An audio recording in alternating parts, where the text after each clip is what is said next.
पिछले वीडियो में हम लोग क्वेश्चन आंसर कर रहे थे और समझ रहे थे। आज की वीडियो में हम लोग नया लेसन पढ़ने का प्रयास करेंगे। देखिए लेसन नंबर 7 में हम लोग को पढ़ना है, क्या चीज के बारे में पढ़ना है। देखिए दिया गया है पेड़ पौधों की दुनिया। ठीक है, इस चैप्टर में हम लोग को पेड़ पौधे के बारे में विशेषकर जानकारी करना है और समझना है। ठीक है, तो चलिए हम लोग इसमें शुरुआत करेंगे। पेड़ पौधे जो है इससे क्या फायदा है। ठीक है, पेड़ पौधे पृथ्वी पर क्यों आवश्यक है, इससे क्या जो है लाभ मिलता है। ठीक है, ये सब के बारे में हमको क्या करना है, जानकारी करना है। ठीक है, देखिए जो पेड़ पौधे होते हैं पृथ्वी पर पेड़ पौधे जो होते हैं, पेड़ पौधे से क्या मिलता है, तो ऑक्सीजन की प्राप्ति होता है। समझे आपको, जितने भी जीव जंतु यहाँ पे पृथ्वी पर जीवित रहते हैं तो किस लिए जीवित रहते हैं, क्योंकि ऑक्सीजन मिलता है पृथ्वी पर, तभी वे जीवित रहते हैं। फिर ऑक्सीजन कहाँ से मिलता है, तो पेड़ पौधे से जो है ऑक्सीजन मिलता है। ठीक है, और पेड़ पौधे जो क्या करते हैं, हम लोग जो है ऑक्सीजन पेड़ पौधे से लेकर के जो कार्बन डाइऑक्साइड गैस छोड़ते हैं नाक के माध्यम से, वो क्या करते हैं, तो पेड़ पौधे को ग्रहण करते हैं। ठीक है, ये चीज हमको जानकारी कर ली। उसके बाद हम लोग इसमें आगे जानकारी करना है कि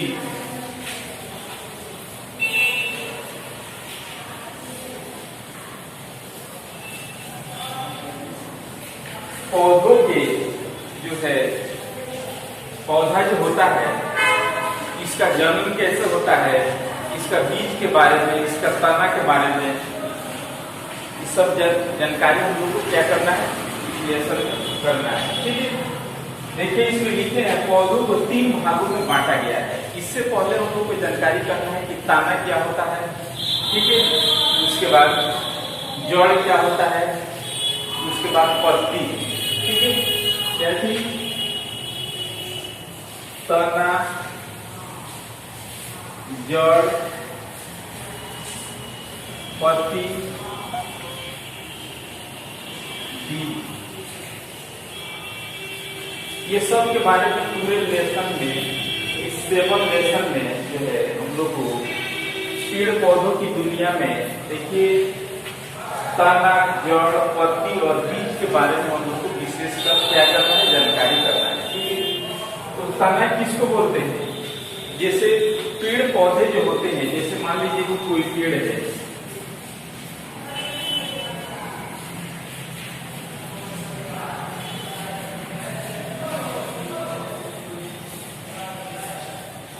जैसे मान लीजिए कोई पेड़ है,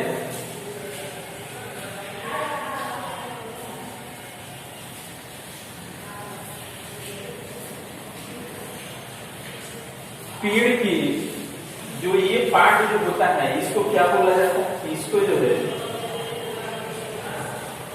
तना बोला जाता है।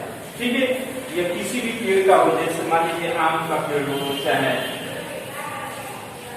अमरूद का पेड़ हो, किसी भी चीज का पेड़ हो, तो ये जो पार्ट होता है इसको क्या बोलते हैं, तो तना बोलते हैं। ठीक है, उसके बाद जो है इसके अंदरूनी भाग में जो जड़ें होती है, सूर वगैरह, इसी को क्या बोला जाता है, तो इसी को जो है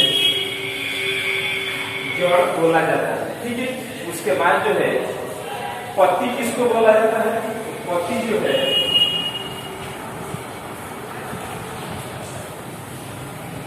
इसमें से जो भी इसके शाखाओं से, डालियों से क्या निकलते हैं, पत्ती निकलते हैं, इसी को क्या बोला जाता है, पत्ती बोला जाता है। ये सब पॉइंट जो है आप लोगों को कुछ जानकारी बिल्कुल पहले से होगा। ठीक है, बीज किसको बोलेंगे, जैसे मान लीजिए कि किसी भी पौधे को क्या किया जाता है, वो रोपा जाता है, छोटा अंश का भाग वही जो होता है क्या होता है, एक प्रकार का बीज होता है। ठीक है, जैसे मान लीजिए कि आम का बीज आप लोग देखते होंगे। ठीक है, और जो है चने का बीज, ये सब जो है बीज जो है अनेक प्रकार के होते हैं। बीज जो होते हैं 2 प्रकार में विभक्त होते हैं। ठीक है, तो ये चीज के बारे में इसके बाद हम लोग जानकारी करेंगे। ठीक है, तो यहाँ हम लोग जान चुके कि जड़, तना, पत्ती, ठीक है, और बीज के बारे में हम लोग जानकारी कर चुके हैं। उसके बाद हम लोग क्या इसमें जानकारी करना है, उसके बाद हम लोग को इसमें जानकारी ये चीज करना है कि पौधों को कितने भागों में बांटा गया है। तो पौधों के मुख्यतः जो है 3 भागों में बांटा गया है। ठीक है, कौन कौन से भाग होते हैं? फर्स्ट होते हैं शाख, ये मेन पॉइंट है। ठीक है, आप लोग इसको अच्छा से समझने का प्रयास कीजिएगा। शाख होते हैं, उसके बाद झाड़ी, उसके बाद वृक्ष। ये 3 पार्टों में जो होता है पौधे जो है विभक्त होते हैं। ठीक है, शाख जो होते हैं, शाख पौधे देखिएगा कि जैसे मान लीजिए कि कोई छोटे वृक्ष होते हैं एकदम काफी छोटे, अपने घरों में देखे होंगे जैसे गुलाब का फूल होगा, वह छोटे एकदम वृक्ष का होगा। ठीक है, लेकिन उसका जो है तना क्या होगा? कोमल होगा। कोमल का मतलब क्या होता है? मतलब जो है बिल्कुल उतना टाइट नहीं। ठीक है, मतलब मुलायम टाइप का। ठीक है, कोमल होता है और जो है उसका ऊंचाई जो होता है क्या होता है? बिल्कुल कम होता है। ठीक है, जैसे में क्या कौन सा पौधा है? जैसे गुलाब का फूल। ठीक है, उससे संबंधित विभिन्न प्रकार के पौधे आ जाएंगे। ठीक है, तो ये सब किस श्रेणी में रखा जाता है? तो ये जो है शाख, उसको क्या बोलते हैं? शाख, जिसका पौधा जो है बिल्कुल छोटा सूक्ष्म हो, ऊंचाई भी छोटा हो और तना जो होता है क्या होता है? कोमल होता है। ठीक है, तो हम लोग इसमें लिखने का प्रयास करेंगे। जिन पौधों का तना हरा और कोमल होता है एवं ऊंचाई अभी बताए कि ऊंचाई कम होते हैं, उसको क्या बोलते हैं? तो उसे शाख बोलते हैं। ठीक है, आप लोग इसको ध्यान से समझने का प्रयास कीजिए। उसके बाद जो है झाड़ी किसको बोलते हैं? देखिए, झाड़ी जो होता है जैसे मान लीजिए कि एक ही स्थान से उसमें से विभिन्न प्रकार के उनके तने निकलते हैं। ठीक है, एक ही स्थान से उनके विभिन्न प्रकार के तने निकलते हैं और तने जो होते हैं क्या होते हैं? उसके लंबाई और जो पत्ता के झाड़ी होता है उसका क्या होते हैं? पत्ता के साइज के वो आधे होते हैं। ठीक है, जैसे में क्या हो जाएगा? जैसे में आप लोग बांस देखे होंगे, बांस के पेड़। ठीक है, कि एक ही स्थान से गोटा करके अब पूरा जो है ऊपर तक जाता है।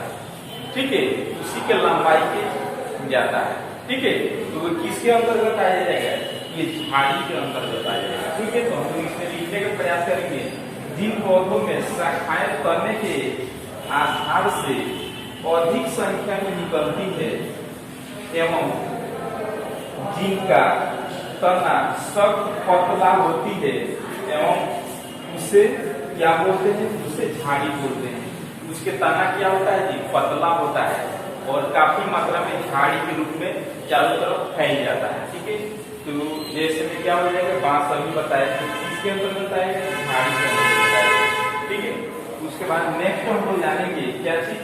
वृक्ष के बारे में। जैसे वृक्ष, जैसे आम के पेड़ देखते हुए आप लोग जो है शीशम के पेड़ देखे हैं, सागवान के पेड़ वगैरह, ये सब जो होते हैं किसके अंतर्गत?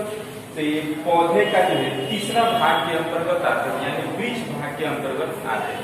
ठीक है, इसका जो तने होते हैं काफी मोटे मोटे लंबे लंबे होते हैं। जैसे महुआ का पेड़ आप लोग देखे होंगे, आम का पेड़ देखे होंगे, ये काफी विषैले पेड़ होते हैं। इसका तना जो होता है काफी ऊंचा होता है और इसका पेड़ के डालियों का शाखा जो होता है विभिन्न प्रकार के होता है, काफी संख्या में होता है। ठीक है, तो इसमें हम लोग लिखने का प्रयास करेंगे कि जिन पौधों का सख्त भूरी छाल वाला मोटा होता है एवं जिनकी शाखाएं तने के ऊपरी भाग से निकलती है, उसे क्या बोलते हैं? उसे वृक्ष कहते हैं। ठीक है, तो ये चीज हम लोग जानकारी कर लिए। इसके आगे जो है कल और हम लोग जानकारी कर